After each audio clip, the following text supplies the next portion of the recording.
أعوذ بالله من الشيطان الرجيم بسم الله الرحمن الرحيم Assalamu alaikum wa rahmatullahi wa barakatuhu. My dear brothers, sisters, respected elders, friends, and family, wherever you are, I hope you're keeping well.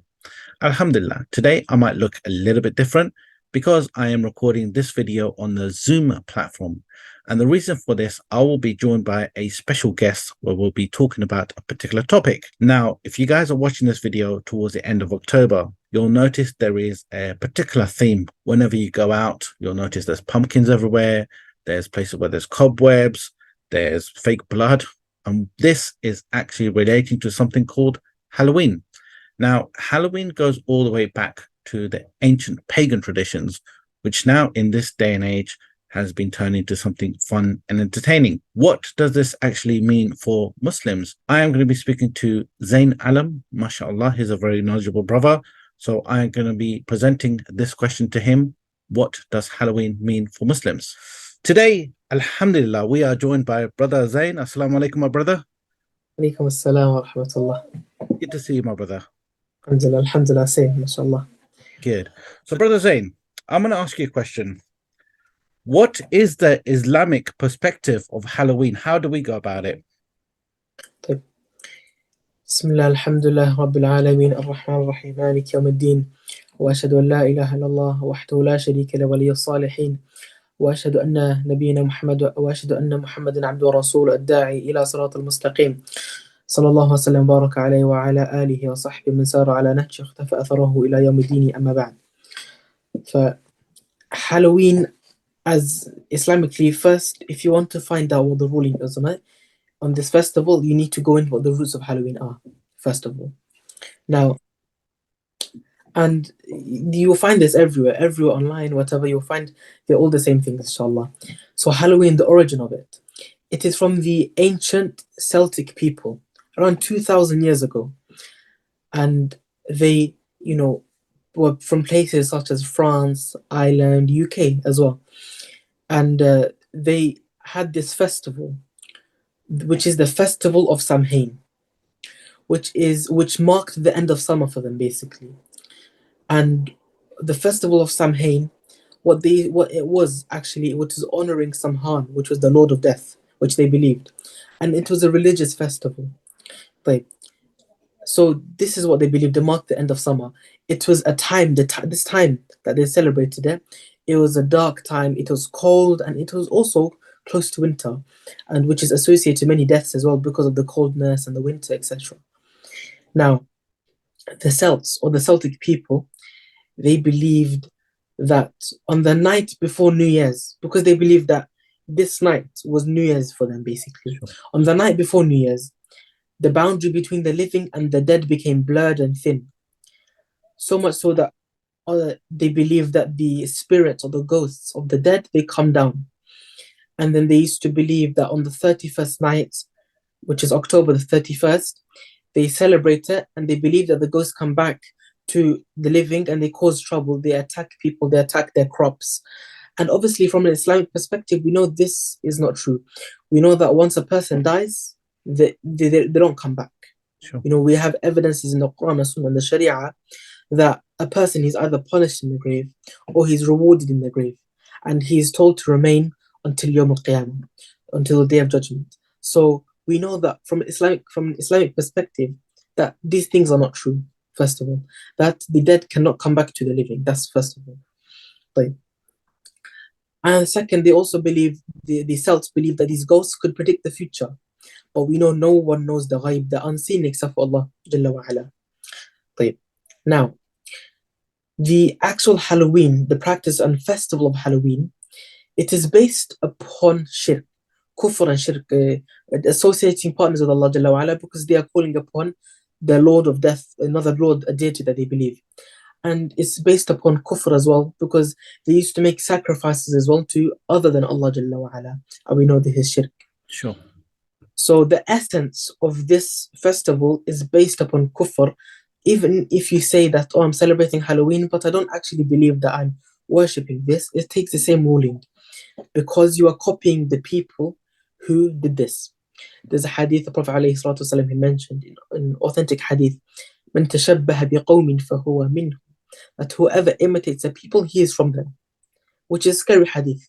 Because if you imitate these disbelievers and what they did, then you'll be them. That's what the hadith is saying. You'll be like them, you are like them. You'll be. And Shaykh al-Islam ibn Taymiyyah, rahimahullah, he said, he narrated the hadith from Abdullah ibn Amr ibn al-As. He said that anyone who celebrates the festivals of the disbelievers or dresses like them that are specific to the religion of the disbelievers, then on Yawm al-Qiyamah, on the Day of Judgment, they'll be raised with them. Imagine that. We know that a person, he'll be raised with the people who he loves on Yawm al-Qiyamah. But being raised with those who are wretched, then indeed this is not a good sign for you.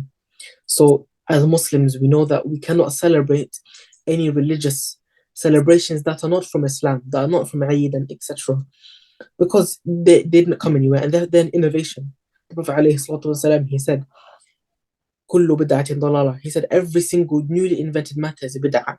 وكل بدعة ضلالة. And every bid'ah, every innovation is a misguidance. وكل ضلالة في النار. And every misguidance is in the fire, in the hellfire. So it's important that a Muslim stays away from these festivals that are not from us. They are celebrated by the disbelievers. And if you go into the roots there as well, it is full of shirk and kufr and shaitan, etc. As Muslims, this is not the right belief that we should have. Sure. And Allah Jalla wa Ala, he mentioned several things in the Quran, which I'll say later on, inshallah. Sure. So as we know, Akhi, we see it in everything. We see like sweet wrappers have Halloween sort of decorations on it. Wherever we go, it's there in our face. And what it primarily affects is our young ones, our sons, our daughters, brothers, sisters, whoever. They want to kind of take part because their friends are taking part at school. So what would your advice be to parents? How should we be with our children, with our younger brothers and sisters? How do we say to them, like, this isn't for us? How should we go about it? Yeah. First of all, before that, what you should do generally is that the holidays that are made for the Muslims, for example, the Eid, you should go full out onto it. Especially for your children. You should do the most for them. They're not getting birthdays, Christmas, Easter, all of this. Don't make them feel, they want this because their friends are having this.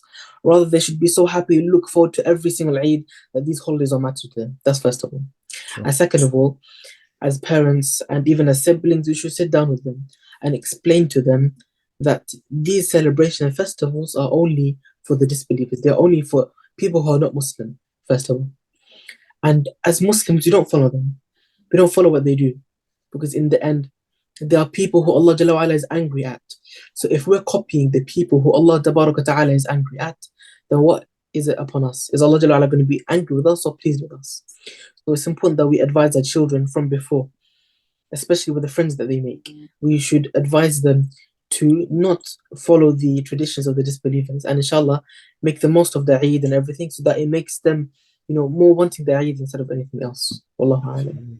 And also advice to those brothers and sisters that go into work. For example, they might work in a big corporate company. They might go in with, let's say, I've seen it in companies that I used to work at, like they'll go in with a little cut on their face, or they'll dress up in some kind of hellish clothing, like dressed up as a vampire. Again, the same advice for them, correct? Yeah. How should we strengthen ourselves in staying away from this? Well, first of all, we need to, of course, make sure that our iman is good. And the Prophet ﷺ, he said, that the iman is like clothes, it tears after use. It's up and down. Your iman fluctuates. There's something that is confirmed. It's never going to stay all the way extremely high, and it's never going to stay low all the time. Rather, it fluctuates. So it's important as a Muslim that your iman is high. You believe in Allah Jalla wa Ala, everything with iman. Inshallah, do more good deeds, and inshallah, this will increase it and abstain from sin. That's first of all. And second, as we live in the Western society, it is hard upon us than if we were to live in a country that is perhaps filled with Sharia. So for us, it is more of a battle for us and our children and the young, the youth, especially for them, because they grow up in a society where it's normal. So it's important as Muslims as well that if you're inclined to things like this, fear Allah Jalla wa Ala, Allah Jalla wa Ala is angry with these people. And if you're not scared of the punishment of Allah Jalla wa Ala, then you need to go back and do serious tawbah, because if you don't have that fear of Allah Jalla wa Ala inside you, that fear that He will punish you any second, then you have lost all hope of Iman. So it's important that you fear Allah Tabarak wa Ta'ala, that any second He could punish you. And imagine imitating these people, and there's a hadith of Prophet alayhi salatu wasalam, it is kind of related to this. It's mentioned in Riyadh al-Salihin, the compiled hadith. And the Prophet alayhi salatu wasalam, he said along the lines that near to the end of time, there will be a group of people who want to attack the Kaaba. And on the way to attack the Kaaba, Allah Jalla wa Ala will sink them up in a hole. There will be a big hole in the ground and the earth will swallow them up. And among these people, there were people that were trying to destroy the Kaaba. And some of these people that came, they were just merchants trying to buy and sell. But their intention was not to destroy the Kaaba, right? Right. So these people will also be swallowed up. And they will be under this punishment of Allah Jalla wa Ala, even though it was not their fault. But on Yawm al-Qiyamah, they'll be raised with their intention. But what we get from this hadith, you could be punished anytime.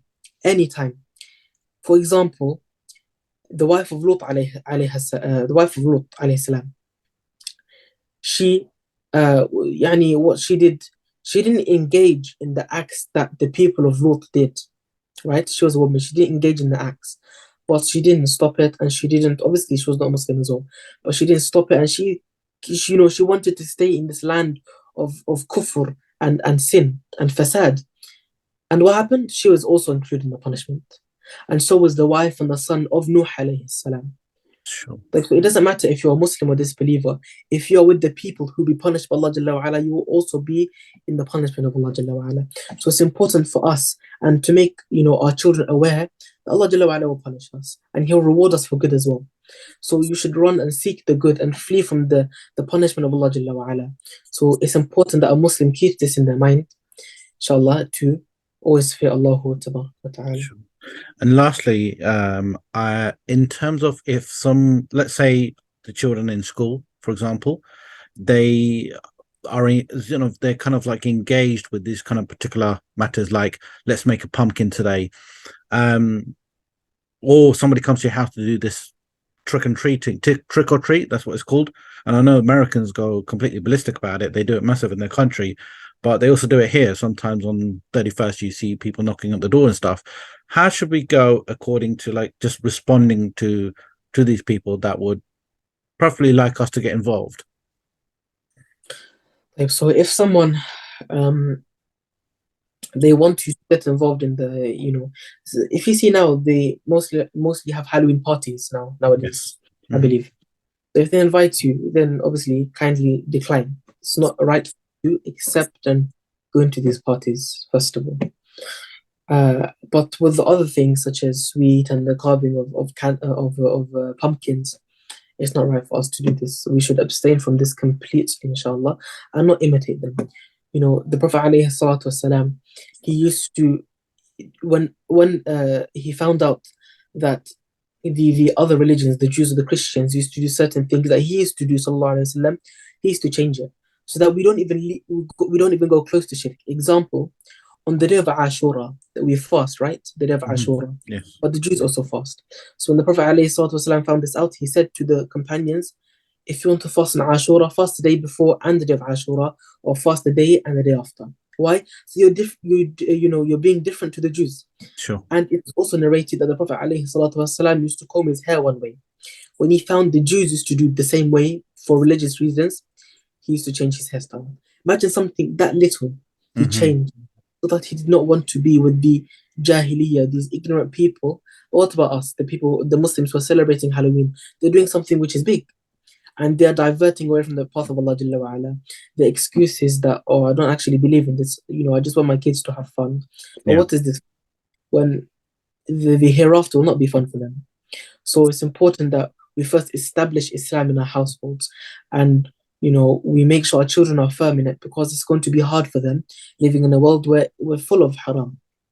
So Allah Jalla wa Ala knows best, but this is my advice for that. Jazakallah khair, Sheikh. So yeah, basically, yeah, that's it really, to be honest, guys.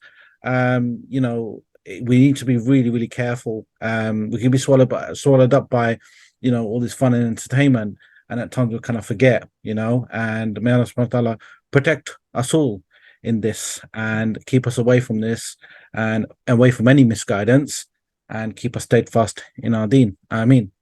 Well, Jazakallah khair, Brother Zayn. Thanks for that. And inshallah, we'll be doing more videos. So, guys, make sure you hit the subscribe and like button. And if there is any topics you'd like us to speak about, please drop me an email at the email down below, inshallah. Jazakallah khair. Assalamu alaikum wa rahmatullahi wa barakatuhu.